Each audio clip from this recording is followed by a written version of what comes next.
there are a non-trivial number of people who are interested in getting jobs in the trades and doing what we do. Like, they're like, how do I get a job where you work?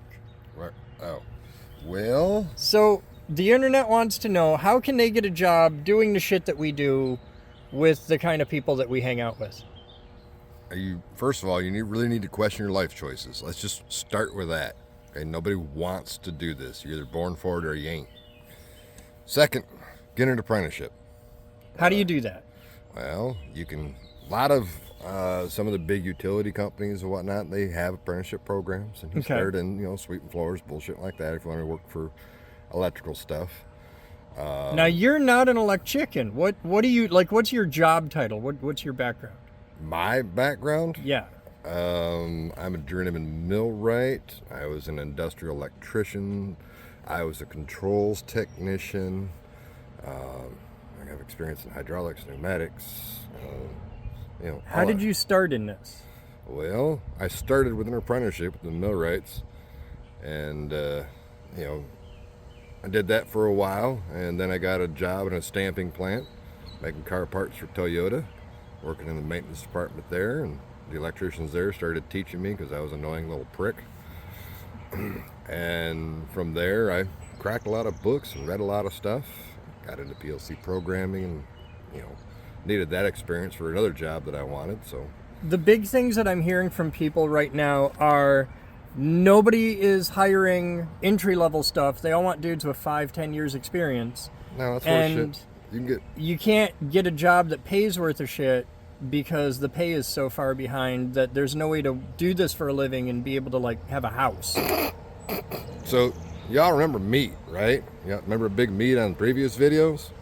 So Meat's currently his 4th year apprenticeship. He's kind of running around the country right now. His average pay is about $45 an hour, depending on what job he's doing. The low end of that scale is like 39. The high end is 52. Okay. Meat makes really good money, and when he gets bored and wants to vacation, he comes back and hangs out here with us for a week or two. Now, what's it costing him to go to school and stuff? Is he paying a fortune to do that, or what? No, he doesn't. He only has to sign on and do his work for 4 years, be an apprentice for 4 years. And then they prefer that, depending on which union you get into, they like to say, all right, we're going to train you for 4 years, you give us 4 years afterwards. Okay. But you don't owe anything. You get paid to learn. So he doesn't have student loan debt? No. Any of that? No. So he's learning a trade and getting paid a decent wage while doing it? Correct. All right. And he gets paid to see the United States anyway. He can work Canada and Mexico if he wants to. Now, assuming nothing, starting from scratch, how do they start? What's the first step? Like, if you want to be a millbilly, where do you go? Millbillies need a lot of math, geometry specifically. But let's start with keeping it simple. If you can do multiplication, maybe a little bit of division, general, 9th grade education, high school, you're good.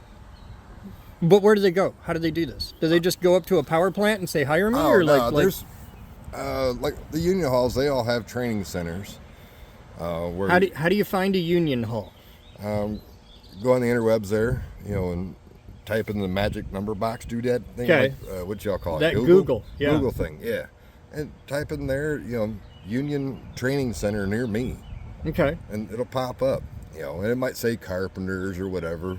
But like the United Brotherhood of Carpenters is actually a very large and encompassing union. And all the trades have a union, like carpenters, pipe fitters, plumbers, electricians, millwrights. Fucking glass makers, pottery makers. You want to union, you want to make a bong on a union dime, there's a union for you, man, I'm telling you. Okay. And it's just get online, start looking in your area. Yeah, find one that's nearby and walk in, say, hey, I'm interested in becoming an apprentice, and they'll have you fill out, they'll probably hand you a practice test and have you fill out some basic information and show up for the test, and you're in. Okay. It's not that hard. I can figure it can't be that hard. I did it. Yeah. So, I wasn't even sober. I still was in the top 10 percentile.